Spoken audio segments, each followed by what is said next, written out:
Salut tout le monde, j'espère que vous allez bien. Alors voilà, c'est le week-end que Lucie du blog Recto Verso a organisé autour de Josépha Juillet et moi-même. Comme vous avez pu le voir aujourd'hui et hier soir, on a préparé plein de choses. On a passé une semaine hyper intense mais super chouette pour vous présenter notre travail. On espère que ça vous plaît. Alors malheureusement, on ne pourra pas faire de live pour des raisons qui nous sont personnelles et qu'on n'a pas du tout choisies. Du coup, j'ai décidé de vous faire une petite vidéo pour remplacer, histoire de vous parler un peu de mes parutions d'une manière un petit peu plus sympa. Il n'y aura donc pas de direct pour que je puisse répondre à vos questions, mais n'hésitez pas à me les poser dans les commentaires, que ce soit sous les posts Facebook ou Instagram, j'y répondrai au plus vite. Je vous déconseille sur YouTube parce que je risque de ne pas voir vos questions tout simplement. Donc voilà.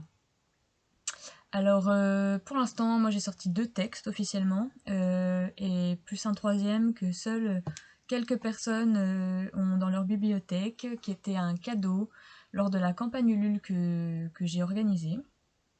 C'était en automne dernier. Elle a servi à financer Quand ça bat la nuit et les participants ont été très généreux, ça a monté très vite. Et quand j'ai passé le palier principal, j'ai décidé de fixer un autre objectif. Et du coup, j'ai imprimé en même temps Cristal. Et il a été offert à tous les participants de la campagne. Et donc le troisième livre, qui n'est pas en vente donc, c'est Au cœur de la forêt, l'éternité, qui est un spin-off de Quand ça bat la nuit, qui a été tiré à du coup un nombre d'exemplaires limité, qui correspondait à peu près aux participants de la campagne Ulule. Donc, je vais commencer par le début, avec Quand ça bat la nuit. Voilà. C'est un recueil de 4 novellas fantastiques, donc autour de l'image du vampire, pendant lesquelles je retrace la vie de 2 frères, donc qui sont Arev et Yeraz, qui sont métamorphosés malgré eux. Ces nouvelles, je les ai écrites dans un ordre un petit peu inhabituel, et je les ai publiées dans ce même ordre. C'est-à-dire que le premier texte se passe dans le présent, à notre époque, dans une situation qui est assez critique, qu'on pourrait clairement qualifier de malsaine, pour ensuite repartir au début de leur histoire, quand ils sont encore humains. Et donc j'ai voulu montrer doucement comment ça s'est passé, comment ils se sont trouvés transformés, que ce soit physiquement, lorsqu'ils sont changés en vampires tout simplement, mais aussi mentalement, puisqu'on démarre avec 2 hommes qui sont profondément bons, et on finit avec des types qui sont clairement bouffés par la vie, quoi. Donc je voulais vraiment travailler leur évolution, leur psychologie, qu'ils soient pas juste tout blanc ou tout noir, qu'il y ait des nuances et qu'on soit amené à pas forcément accepter ce qu'ils font à la fin parce que ça part vraiment très très très loin, mais au moins comprendre comment ils en sont arrivés là. Alors attention, c'est pas de la littérature pour personnes trop jeunes, il y a des scènes qui sont vraiment violentes, que ce soit physiquement, très clairement, parce que bon bah voilà, ça reste des vampires, donc il y a des moments où c'est pas joli à voir, mais aussi psychiquement, parce que certains se retrouvent dans des situations qui sont extrêmement dures à vivre, à traverser, et voilà, c'est pas forcément agréable à lire. Par contre, pour ceux que les vampires rebutent, parce que je sais très bien quelle image peut venir avec quand on dit ça, les vampires sont quand même très humains finalement. C'est pas l'histoire de bêtes sanguinaires qui égorgent tous les humains qui se présentent à eux, c'est l'histoire d'humains qui se trouvent transformés en créatures qu'ils ont du mal à comprendre, et ils essayent de vivre avec, coûte que coûte, avec toutes les réflexions profondément humaines qui en découlent. Donc, puis tout le côté relationnel, parce que je vous ai parlé des 2 frères, mais en réalité il y a plein de personnes qui gravitent autour d'eux. Donc voilà. Et bon, ça m'a permis de travailler sur beaucoup de sujets qui me tiennent à cœur, notamment les relations interpersonnelles, mais également l'identité, avec des personnages en questionnement, des personnages LGBT. Il y a aussi une bonne part féministe, parce que je peux pas m'en empêcher, voilà.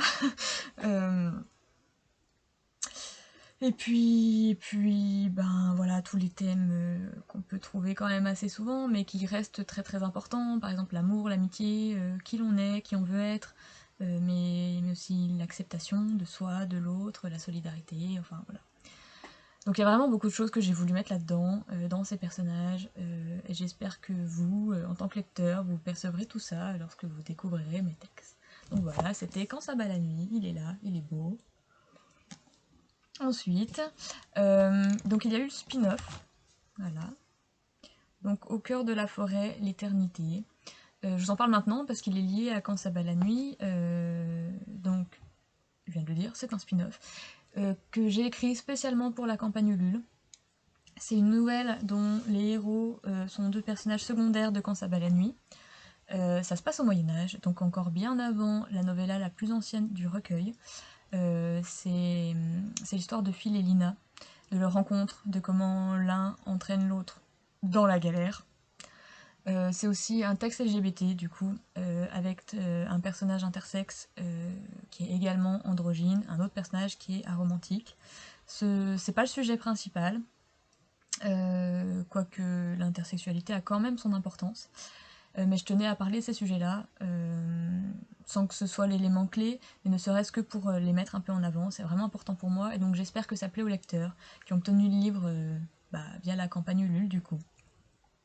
Je précise, j'en profite, pour rappeler que pendant le week-end, j'ai proposé des offres que vous pouvez retrouver sur Facebook et Instagram, donc des petites réductions auxquelles vous avez droit.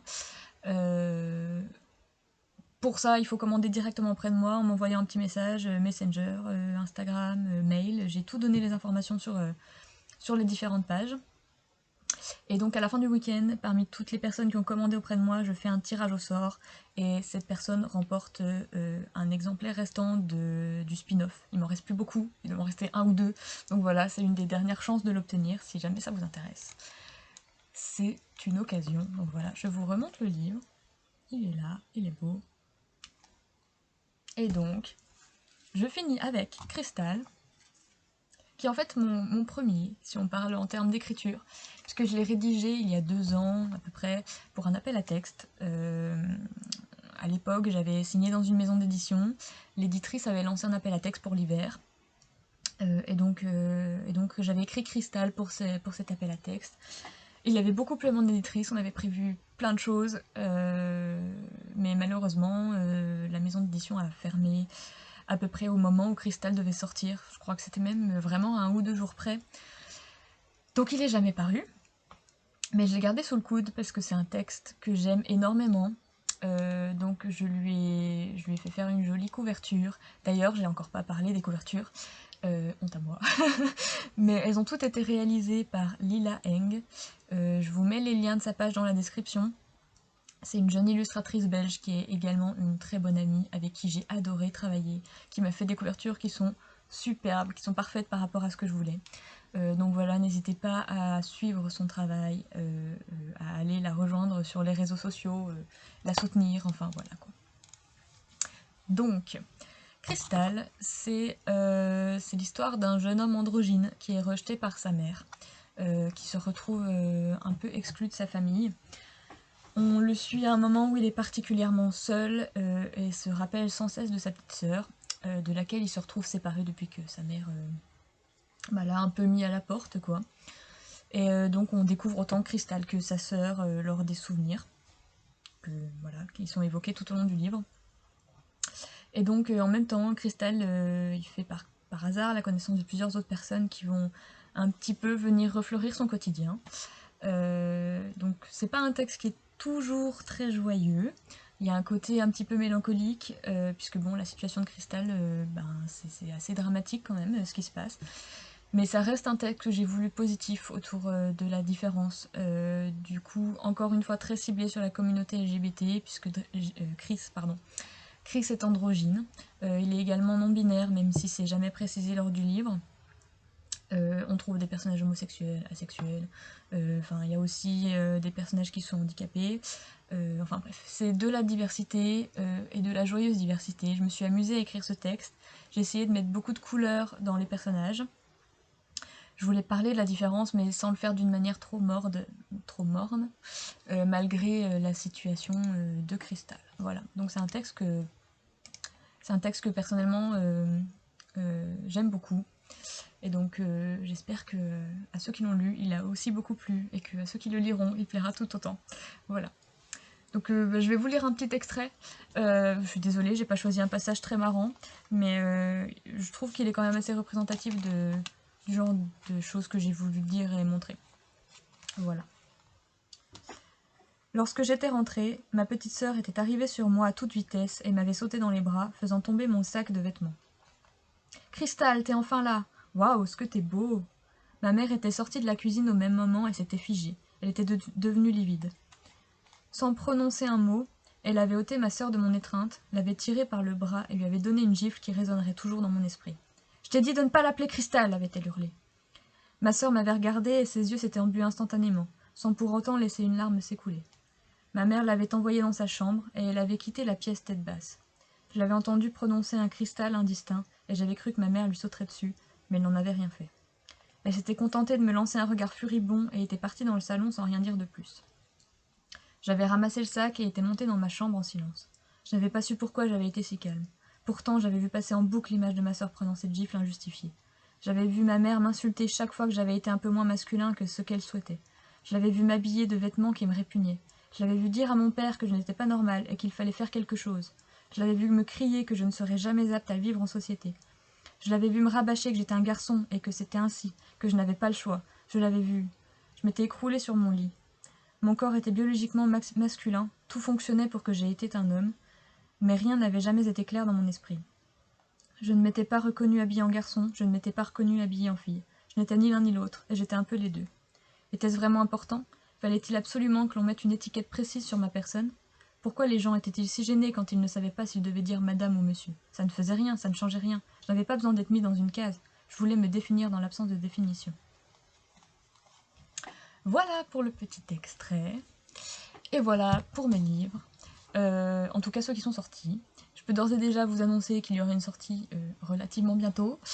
Je travaille sur quelque chose que je suis impatiente de vous faire découvrir parce que c'est très différent de mes genres de prédilection. Donc voilà, je vous en dis pas plus pour l'instant. Il y aura une petite news demain, il y aura des choses à suivre aussi sur mon compte Facebook et Instagram. Je vais donner des petites infos au fur et à mesure en attendant la sortie, pendant que je prépare les textes, parce qu'il y a encore un peu de travail. Mais voilà, ça va venir bientôt. Sinon, avant de terminer, je voudrais juste vous parler rapidement de ceux de ma copine Josepha, qui accompagne le week-end du coup. Donc son roman c'est Terre des ombres, donc je vous le montre.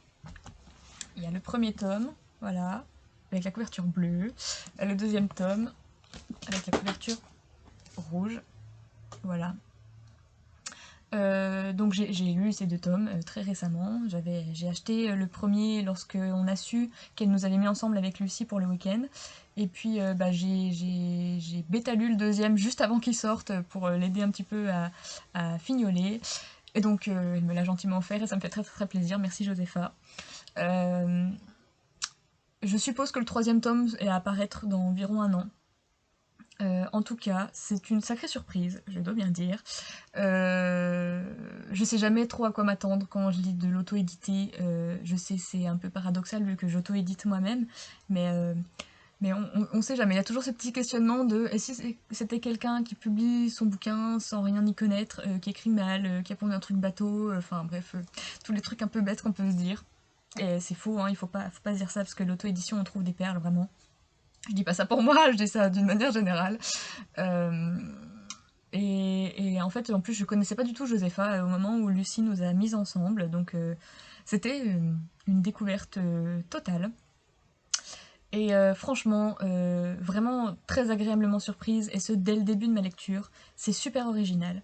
C'est de la science-fiction, ce qui n'est pas forcément mon genre de prédilection, mais c'est pas trop complexe à suivre. Il y a un principe très très étonnant et très attrayant, avec des personnes qui vivent donc dans ces bulles géantes, qui sont constamment éclairées parce que en fait ils ont un peu décrété que les ombres étaient leurs pires ennemis. Donc les ombres, ce sont des espèces de créatures vivantes du coup dans ce roman. Très très bien travaillé d'ailleurs, ça se développe dans le deuxième tome et c'est vraiment génial. Et donc je sais pas, Josepha elle a réussi à mêler beaucoup de choses et à tout maîtriser en fait. Les personnages sont super travaillés. très différents les uns des autres, très attachants pardon, également. Avec des caractères, ça envoie, hein, on fait pas semblant.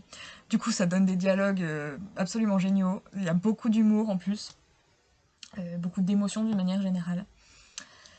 Et puis il y a un univers artistique qui est intégré au fur et à mesure de l'histoire, qui se développe beaucoup plus dans le deuxième tome que dans le premier, mais qui est quand même déjà présent au départ.